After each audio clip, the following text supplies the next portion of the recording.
தினம்தோறும் விளக்கேற்ற நல்ல எண்ணெய் இதயம் நல்லெண்ணெய்.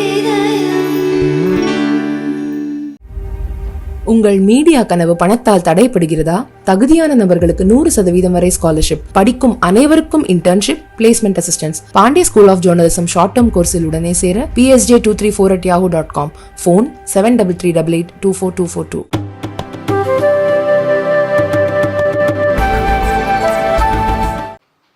मीडिया के साथियों, नमस्कार। सबसे पहले मैं राष्ट्रपति बाइडेन को उनके मित्रतापूर्ण शब्दों और भारत अमेरिका संबंधों के बारे में उनके सकारात्मक विचारों के लिए धन्यवाद देता हूं। फ्रेंड्स, आज का दिन भारत और अमेरिका के संबंधों के इतिहास में एक विशेष महत्व रखता है। आज की हमारी चर्चा और हमारे द्वारा लिए गए महत्वपूर्ण निर्णयों से हमारी कॉम्प्रिहेंसिव ग्लोबल स्ट्रेटेजिक पार्टनरशिप में एक नया अध्याय जुड़ा है। एक नई दिशा और नई ऊर्जा मिली है। फ्रेंड्स, भारत अमेरिका की व्यापार और निवेश साझेदारी दोनों देशों के लिए ही नहीं बल्कि वैश्विक अर्थव्यवस्था के लिए भी महत्वपूर्ण है।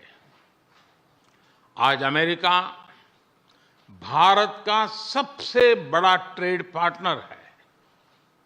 हमने निर्णय लिया है कि व्यापार से जुड़े लंबित मुद्दों को समाप्त कर नई शुरुआत की जाए। आईसेट यानी initiative for critical and emerging technology हमारे तकनीकी सहयोग के महत्वपूर्ण फ्रेमवर्क के रूप में उभरा है। Artificial intelligence, semiconductors, space, quantum और टेलीकॉम जैसे क्षेत्रों में अपना सहयोग बढ़ाकर हम एक मजबूत और फ्यूचरिस्टिक साझेदारी की रचना कर रहे हैं। अमेरिका की माइक्रोन, गूगल तथा एप्लाइड मटेरियल जैसी कंपनियों द्वारा भारत में निवेश करने का निर्णय इस फ्यूचरिस्टिक साझेदारी का प्रतीक है।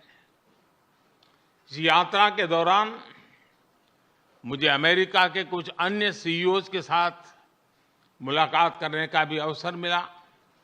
उनके साथ हुई चर्चाओं में भी मैंने भारत के प्रति उत्साह और एक सकारात्मक सोच महसूस किया। हम दोनों सहमत हैं कि हमारी स्ट्रैटेजिक टेक्नोलॉजी पार्टनरशिप को सार्थक करने में गवर्नमेंट्स, बिजनेसेस और एकेडमिक इंस्टीट्यूशंस का साथ आना बहुत महत्वपूर्ण है। क्लीन एनर्जी ट्रांजिशन में भारत और अमेरिका के साझे विजन को इंप्लीमेंट करने के लिए हमने कई महत्वपूर्ण इनिशिएटिव लिए हैं। इसमें green hydrogen, wind energy, battery storage, carbon capture जैसे क्षेत्र शामिल है। हमने यह भी निर्णय लिया कि वैश्विक अनिश्चितताओं के बीच भारत और अमेरिका ट्रस्टेड पार्टनर्स की तरह रिलायबल, सिक्योर और रेजिलिएंट ग्लोबल सप्लाई चेन और वैल्यू चेन तैयार करेंगे। भारत और अमेरिका के बीच करीबी रक्षा सहयोग हमारे आपसी विश्वास और साझा रणनीतिक प्राथमिकताओं का प्रतीक है। पुराने समय के बायर सेलर्स रिलेशनशिप पीछे छोड़कर आज हम ट्रांसफर ऑफ टेक्नोलॉजी, को डेवलपमेंट और को प्रोडक्शन की तरफ बढ़ चुके हैं। जनरल इलेक्ट्रिक द्वारा भारत में टेक्नोलॉजी ट्रांसफर के माध्यम से इंजन बनाने का निर्णय एक लैंडमार्क एग्रीमेंट है। इससे दोनों देशों में रोजगार के नए अवसर भी खुलेंगे। यह आने वाले समय में हमारे रक्षा सहयोग को एक नया स्वरूप देगा। इस सहयोग में दोनों देशों के रक्षा उद्योग और स्टार्टअप्स महत्वपूर्ण पार्टनर्स हैं। उन्हें आपस में जोड़ना हमारे डिफेंस इंडस्ट्रियल रोडमैप का मुख्य उद्देश्य है। स्पेस साइंस और टेक्नोलॉजी में हमारा गहरा और वर्षों पुराना सहयोग रहा है। आज हमने आर्टेमिस अकॉर्ड्स में शामिल होने का निर्णय लेकर हमारे स्पेस कोऑपरेशन में एक लंबी उड़ान भरी है। संक्षेप में कहूं तो भारत और अमेरिका की साझेदारी के लिए even sky is not the limit. Friends, हमारे संबंधों का सबसे महत्वपूर्ण स्तंभ हमारे पीपल टू पीपल टाइज है।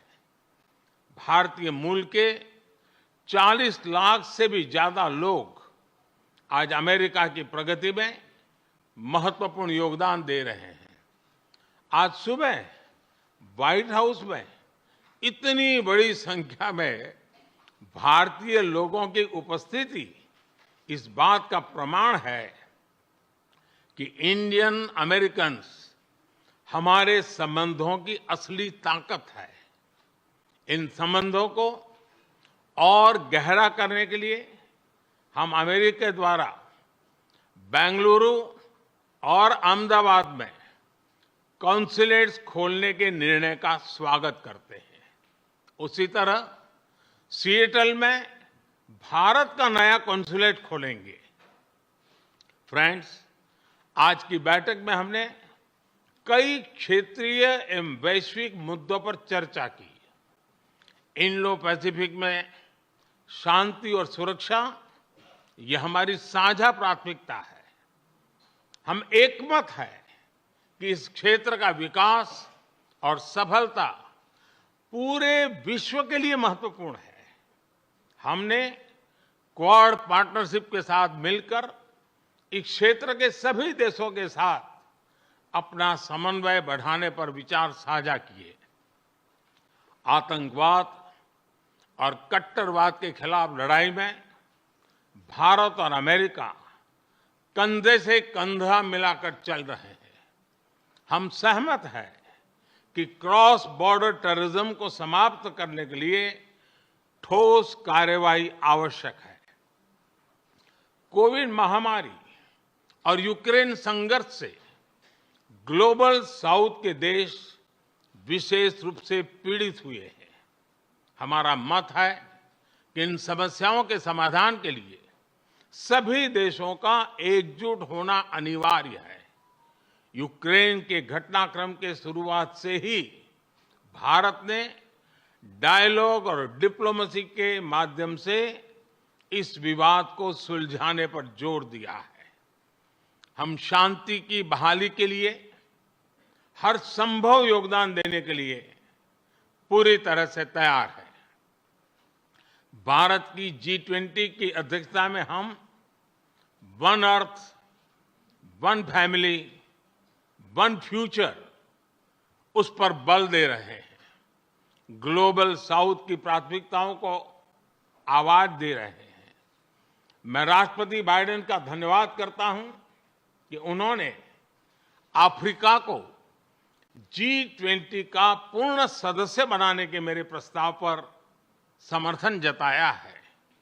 फ्रेंड्स, हमारे सभी साझे प्रयासों का मूल मंत्र है लोकतंत्र और लोकतांत्रिक मूल्यों तथा व्यवस्थाओं को सशक्त करना। विश्व के दो सबसे बड़े लोकतंत्र भारत और अमेरिका मिलकर विश्व शांति, स्थिरता, समृद्धि में महत्वपूर्ण सहयोग दे सकते हैं।